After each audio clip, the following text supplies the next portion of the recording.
Hey, if you're someone who's ever been told you have way too many interests or that you just need to pick one thing and stick with it, then you're definitely in the right place.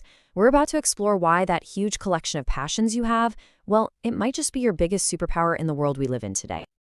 You know the saying, right? A jack of all trades is a master of none. For generations, that's been a warning, a way of saying that if you spread yourself too thin, you'll never really get good at anything. But what if that old piece of wisdom is just wrong? What if it's completely outdated for the future we're building? Let's dig into that. So let's start with something you might feel deep in your bones. We'll call it the too many interests problem. It's that nagging anxiety that you're into a million different things, but you're not really getting anywhere with any of them. I mean, does this sound like you? On Monday, you're obsessed with learning a new coding language.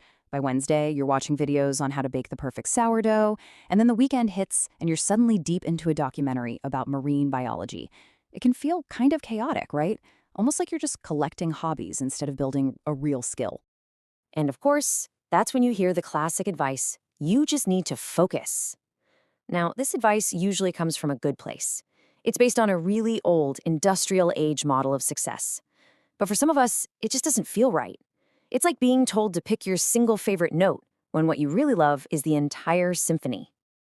Okay, so to really get why that advice is starting to break down, we need to take a quick look at how we've thought about the ideal professional over the years.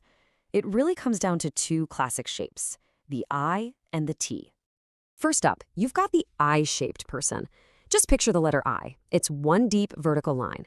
This is your classic specialist. Think of a brain surgeon or a patent attorney. They have incredibly deep knowledge in one specific domain. They go deep, not wide. And for a very long time, this was considered the gold standard of expertise. But then the world started getting a lot more complex, a lot more collaborative, and that's when the T-shaped individual became the new ideal.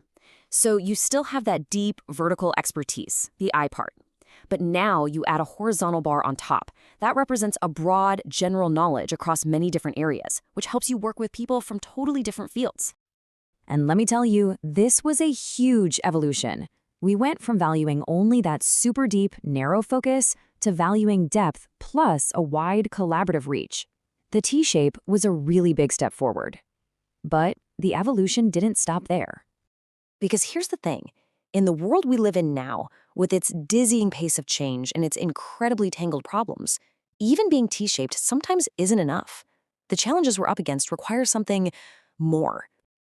And that brings us to the star of our show today, the M-shaped individual. If you're that person with too many interests, listen up, because this is where you're going to see yourself. So, what on earth is an M-shaped person? Well, instead of just one area of deep expertise like the IRT, just picture the letter M. See those multiple vertical lines? Each one represents a different pillar of deep knowledge. And we're not talking about just dabbling here. We're talking about developing real proficiency in 2, 3, maybe even 4 different fields. The real magic, the superpower, is in connecting those pillars. Because M-shaped people have deep knowledge in several areas, they become masters of what's called cross-domain thinking. They see connections and patterns that a single domain specialist would just completely miss.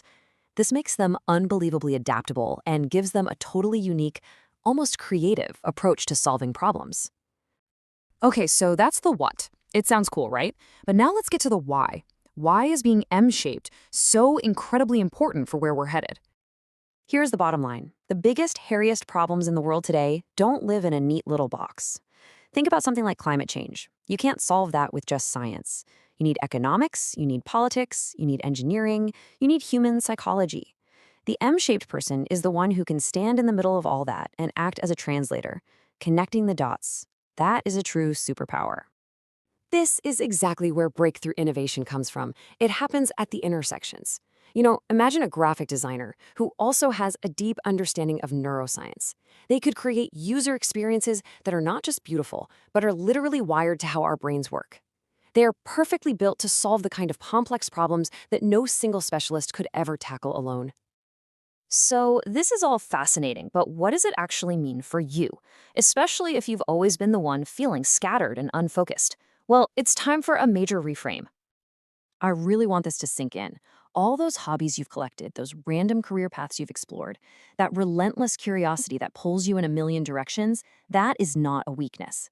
That is the raw material. That is the clay from which you can build your very own unique M shape.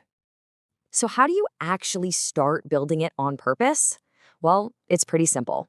First, map your peaks. Just take a minute and identify the things you are already genuinely skilled at. Second, connect the dots. Start looking for the unexpected overlaps. How can your experience as a project manager make you a better podcaster? And finally, step three, embrace new learning. Follow that curiosity and purposefully decide what your next peak is going to be. And that brings us full circle right back to where we started. That old warning, a jack of all trades is a master of none, is officially dead. The new mastery isn't about knowing everything about one thing. It's about being a master of learning, a master of connecting, and a master of integrating. It's about being the master of your own unique M shape.